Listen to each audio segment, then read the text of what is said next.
Official YouTube channel کو subscribe کریں اور بیل آئیکن کلک کریں۔ نحمده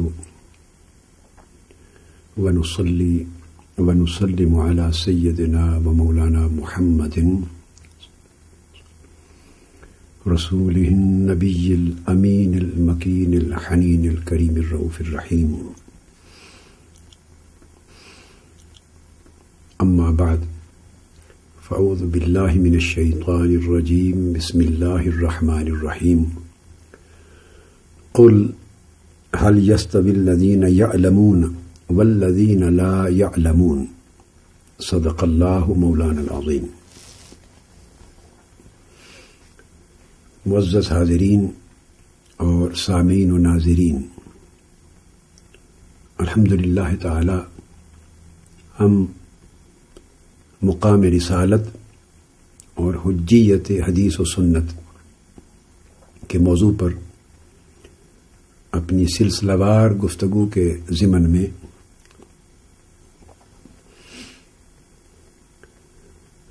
علم اور نبوت کے باہمی تعلق یا علم اور رسالت کے باہمی تعلق پر پچھلی چند نشستوں سے روشنی ڈال رہے ہیں، اور آج انشاءاللہ تعالی ایک دو قرآنک ریفرنسز مزید جو پچھلے موضوع کے ساتھ متصل ہیں دے کر پھر میں اس موضوع پر انشاءاللہ گفتگو کروں گا کہ علم نبوت ہوتا کیا ہے، اس کی حقیقت، اس کی ماہیت کیا ہوتی ہے، اس کی نیچر کیا ہے۔ پچھلی نشست میں گفتگو ہم نے بہت ساری قرآنی مثالوں کے ذریعے اس حقیقت کو واضح کرنے پر کی اور اس سے ریلیٹڈ تمام تصورات کو اچھی طرح ممکنہ حد تک کلیئر کیا کہ علم نبوت ایک تو یہ کہ علم بالوحی نبوت کا خاصہ ہے اور نبوت عبارت ہی اس علم بالوحی سے ہے، اور دوسرا یہ کہ نبوت اور رسالت کی چونکہ اتباع لازم ہے اس تمام زمانے کے ان لوگوں پر کہ جن کے لیے وہ نبی مبعوث ہو کے اور رسول مبعوث ہو کے آیا ہے، اس لیے ضروری ہے کہ نبوت کا علم اپنے دور اور اپنے زمانے کے ہر علم کی اجتماعی سطح سے بلند ہو، علم کی جو بنیادی سطح ہے اس سے بلند ہو، دنیاوی بھی اور اخروی بھی، طبیعی بھی اور ما بعد طبیعی بھی، تاکہ دنیاوی زندگی میں اسی کا اسوہ اور اسی کی سیرت وہ بھی قابل اتباع بن سکے اور اپنی سنت اور اپنی سیرت بیہیویئر کے، اخلاق کے، آداب کے اعتبار سے انسانی زندگی کو دے سکے، اور اخروی اور بعد طبیعی زندگی کے حقائق میں بھی اس کا علم فوقانی ہو، بلند ہو سب سے، تاکہ وہ بیان کردہ جو نبی جو کچھ بتائے اس پر وہ اپنے ایمان اور عقیدے کو استوار کر سکیں۔ اس ضمن میں حضور علیہ الصلوۃ والسلام کی بات اینڈ پر ہم نے کی تھی کہ چونکہ آقا علیہ السلام کی نبوت اور رسالت، پہلے انبیاء کی نبوت اور رسالت تو زمانی بھی تھی، مکانی بھی تھی۔ نوح علیہ السلام اپنی قوم کے لیے آئے تو ان کی اتباع بھی اپنی قوم پر واجب تھی ایک خاص زمانے تک، سو ان کا علم کا جو درجہ اور مرتبہ تھا وہ بھی لازمی تھا کہ ان کے زمانے میں ان کی قوم کی سطح سے بلند۔ ابراہیم علیہ السلام اپنی قوم کے لیے آئے، موسیٰ علیہ السلام اپنی قوم کے لیے آئے، صالح علیہ السلام اپنی قوم کے لیے آئے، اور ہمیشہ قرآن میں آتا ہے کہ وہ اپنی قوم کو خطاب کرتے۔ شعیب علیہ السلام اپنی قوم کے لیے آئے، قرآن مجید میں ہے کہ اپنی قوم سے خطاب کرتے۔ نوح علیہ السلام اپنی قوم سے خطاب کرتے، جس قوم کے لیے آتے تھے۔ لوط علیہ السلام اپنی قوم کے لیے آئے، ہود علیہ السلام اپنی قوم کے لیے آئے۔ اسی طرح حضرت زکریا علیہ السلام، یحییٰ علیہ السلام، عیسیٰ علیہ السلام بنی اسرائیل کے لیے آئے۔ موسیٰ علیہ السلام بھی وہی بنی اسرائیل جو تھی، جو مصر میں لے کے ان کو پھر آپ آگے وادی سینا میں گئے، تو اپنی اپنی قوم کے لیے انبیاء آتے رہے، تو ان کی نبوتوں اور رسالتوں کے دائرے اس اعتبار سے مکانی بھی تھے اور زمانی بھی تھے، ان لمیٹڈ نہیں تھے، لہذا ان کی نبوتوں اور رسالتوں کو جس علم سے اللہ رب العزت نے مالا مال کیا وہ زمانی اور مکانی حدود کے اندر اپنے زمانے میں اہل دنیا کے علم سے بلند و بالا تھا. چونکہ حضور علیہ الصلوۃ والسلام کو اللہ تبارک و تعالی نے پوری نسل بنی آدم کے لیے اور پوری کائنات کے لیے مبعوث فرمایا. جب بعثت محمدی ہوئی صلی اللہ علیہ وآلہ وسلم تو زمان و مکان کی تمام حدیں آقا علیہ السلام کی نبوت و رسالت کے لیے اٹھا لی گئیں. حضور کی نبوت و رسالت نہ زمانی ہے نہ مکانی، تمام زمانے بھی دائرہ نبوت محمدی میں ہیں، دائرہ رسالت محمدی میں ہیں، اور تمام علاقے اور خطہ زمین حتیٰ کہ ارضی اور سماوی کائناتیں بھی آقا علیہ الصلوۃ والسلام کی نبوت کے دائرے میں ہیں. اس لیے آقا علیہ السلام نے فرمایا قرآن مجید میں قل یا ایھا الناس انی رسول اللہ الیکم جمیعا. اب یہ انداز نوح علیہ السلام کے ہاں نہیں ملتا، ابراہیم علیہ السلام کے پاس نہیں، موسیٰ علیہ السلام، شعیب علیہ السلام، صالح علیہ السلام، ہود علیہ السلام، لوط علیہ السلام، پہلے انبیاء کے پاس نہیں، عیسیٰ علیہ السلام کے پاس. وہ ہمیشہ قوم کو مخاطب کرتے جن کے لیے مبعوث تھے، جن پر ان کی اتباع لازم تھی، اور جن کے سطح یعنی علم کے جو لیول تھا اس کے اوپر ان کا علم نبوت حاوی تھا اور غالب تھا. یہی ریکوائرمنٹ بنتی تھی. آقا علیہ السلام کا چونکہ خطاب آپ آئے مبعوث تو عالم عرب میں ہوئے، مگر الحم سے والناس تک پورے قرآن کو پڑھیے، آپ نے کسی جگہ بھی عرب قوم کو خطاب نہیں کیا. آپ کا پیغام، آپ کی رسالت کا پیغام کسی ایک جگہ بھی نہ اہل مکہ کر کے خطاب کیا، نہ اہل مدینہ کر کے خطاب کیا، نہ اہل عرب کر کے خطاب کیا، اپنی قوم کو نہیں خطاب کیا. فرمایا یا ایھا الناس انی رسول اللہ الیکم جمیعا. نسل بنی آدم پوری کائنات انسانی کو خطاب کر کے کہا کہ میں تم سب کے لیے رسول بن کے آیا ہوں. تو اس میں کسی زمانے کا بھی شرط نہیں. جب نسل بنی آدم کہہ دیا تو جب تک کائنات انسانی اور نسل بنی آدم روئے زمین پر زندہ رہے گی تب تک آقا علیہ السلام کا خطاب ان کو ہوگا، وہ حضور کے مخاطب ہوں گے. اس لیے قیامت تک تمام امم، تمام طبقات، تمام معاشرے اور پوری کائنات انسانی آقا علیہ الصلوۃ والسلام کے مخاطب ہیں، قرآن کے مخاطب ہیں، اور حضور کی نبوت و رسالت کے دائرے میں ہیں. یہی وجہ ہے کہ تمام یہ 6 ارب انسانوں کی کائنات، یہ پوری زمین، یہ سب آقا علیہ السلام کی امت میں ہے. فرق یہ ہے کہ جنہوں نے آقا علیہ السلام کی دعوت کو قبول کر لیا، لبیک کہا، ایمان لے آئے، وہ امت اجابت ہو گئی. جنہوں نے حضور کی دعوت کو قبول کر لیا، اور جنہوں نے قبول نہیں کیا اور وہ کفر پر ہیں تو وہ امت دعوت رہی. یعنی جن کے لیے حضور کی دعوت قائم ہے اور اسے کیری آن کرنا آقا علیہ السلام کی امت کے ذمے ہے. یہی وجہ ہے کہ حضور علیہ السلام کی امت کے ذمے امر بالمعروف نہی عن المنکر اور تبلیغ دین کا فریضہ عائد کیا گیا، اور امت کے ذمے یہ لگایا گیا کنتم خیر امۃ اخرجت للناس تأمرون بالمعروف وتنہون عن المنکر. حضور کی امت کے ذمے یہ فریضہ لگایا گیا کہ لوگوں کو نیکی کا امر دینا، برائی سے روکنا، اور اس دین مبین کی تبلیغ اور دعوت کو پہنچاتے جانا، یدعون الی الخیر، اور خیر کی طرف دعوت دینا. یہ امت اب نیابتاً یہ فریضہ ادا کر رہی ہے، اور ہر امتی کی کاوش سے اگر کوئی دعوت قبول کر کے مسلمان ہوگا تو یہ آقا علیہ الصلوۃ والسلام ہی کی دعوت و تبلیغ کا تسلسل ہے. یہ بھی فرمایا. پھر صرف کائنات انسانی تک نہیں بلکہ جمیع کائناتوں پر محیط کر دیا آقا علیہ السلام کی نبوت کو، یہ فرما کر للعالمین نذیرا.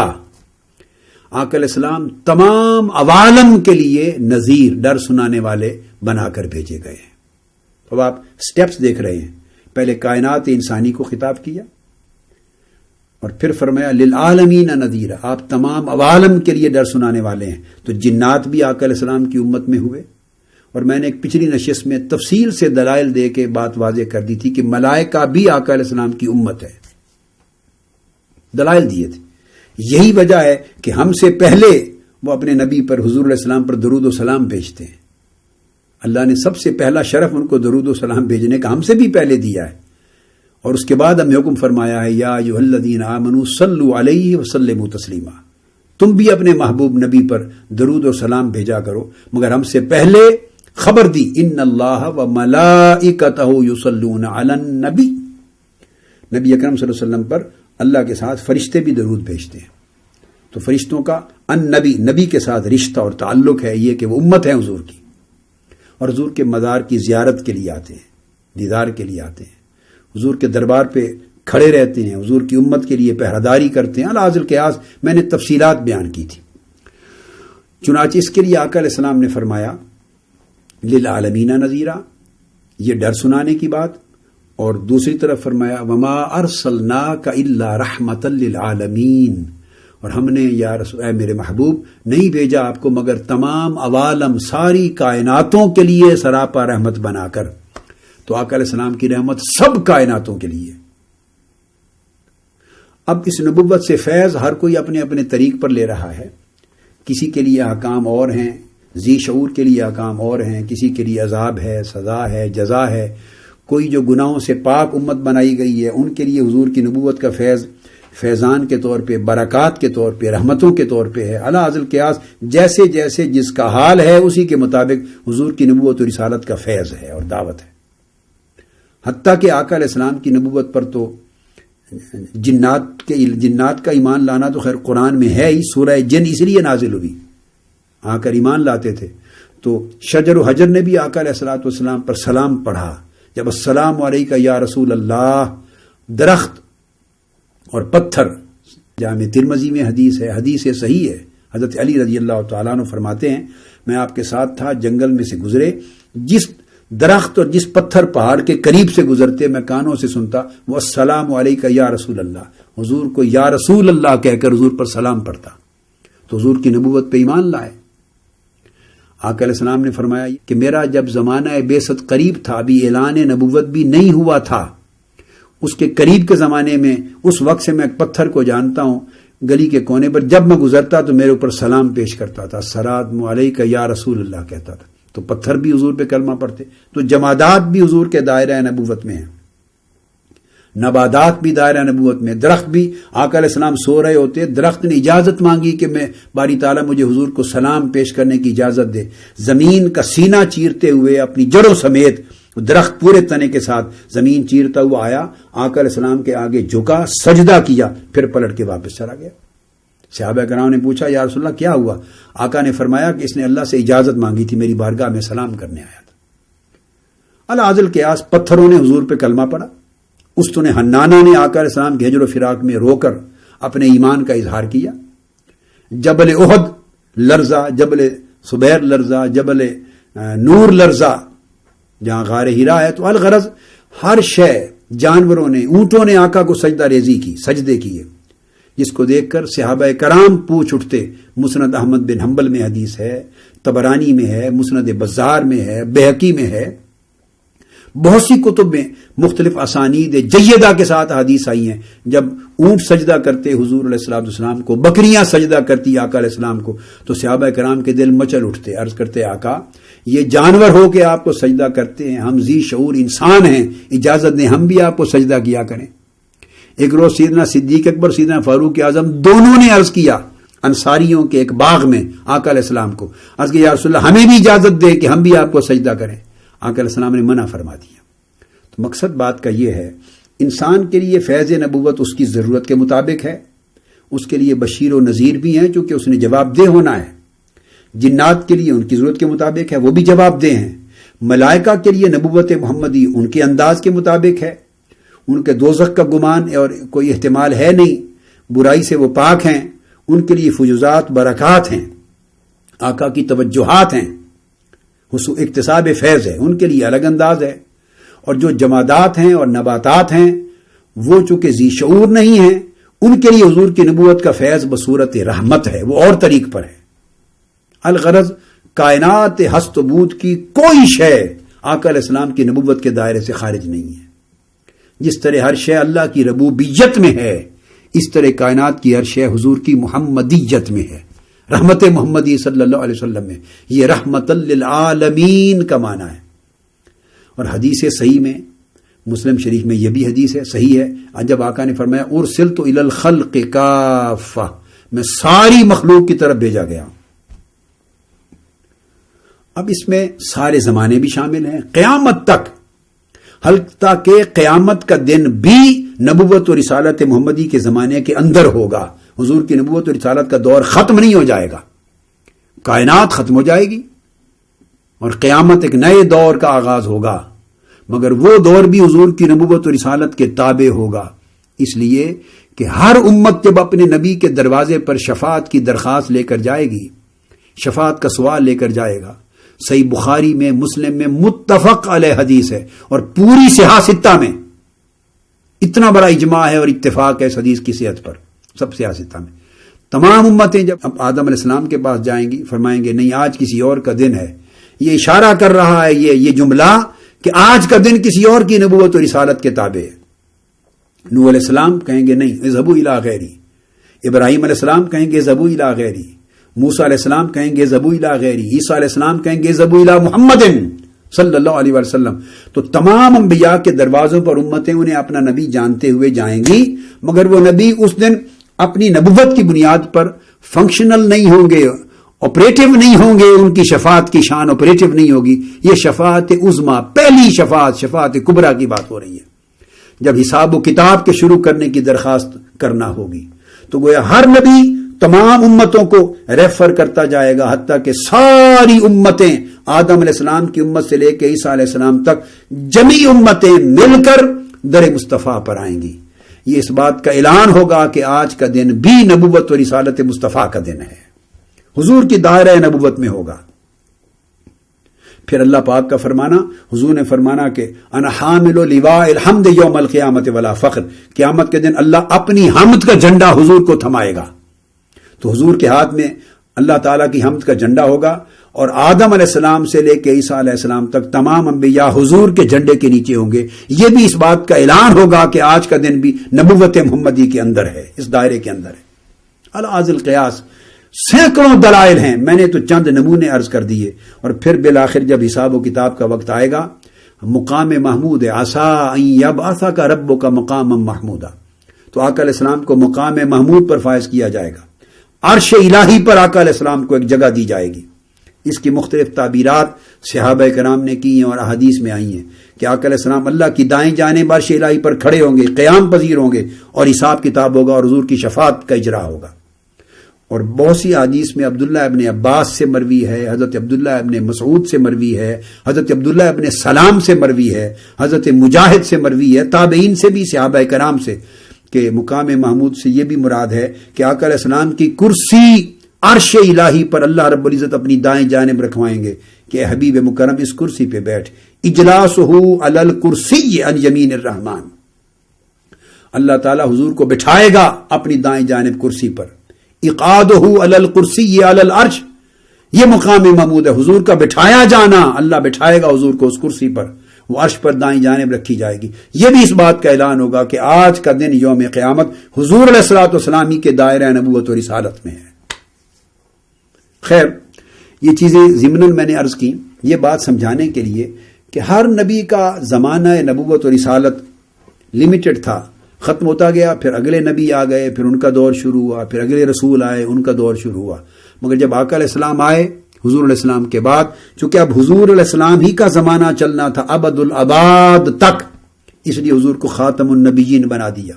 اب حضور علیہ السلام کے بعد کسی نبی نے نہیں آنا، نہ کوئی نبوت ہے، نہ کوئی بعثت ہے، نہ کوئی کتاب ہے، نہ کوئی وحی ہے.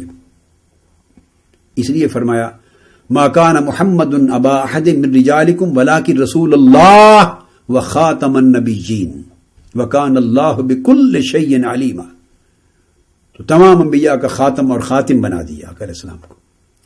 اب بات اس میں سے جو اخذ کرنی ہے وہ یہ، چونکہ حضور علیہ السلام کی نبوت اور رسالت تمام کائناتوں پر، پست و بالا پر، عرض و عرش پر، زمین اور آسمان پر، اور ہر زمانے پر جو قیامت تک آئے گا اس پر محیط ہے آقا علیہ السلام کی نبوت. سو لازم ہوا کہ حضور علیہ السلام کا علم بھی ہر زمانے کے علم پر فائق ہو. یہ بنیادی نقطہ ہے. علم نبوت محمدی لازم ہوا کہ ہر زمانے کے علم پر فائق ہو. پچھلی نشست میں نے اس موضوع پر گفتگو اور کئی اندازوں سے کی تھی. ابھی اس گفتگو کا آغاز بعض نئے گوشوں سے کیا ہے. لازم ہوا اس کے لیے قرآن مجید کی اس آیت کریمہ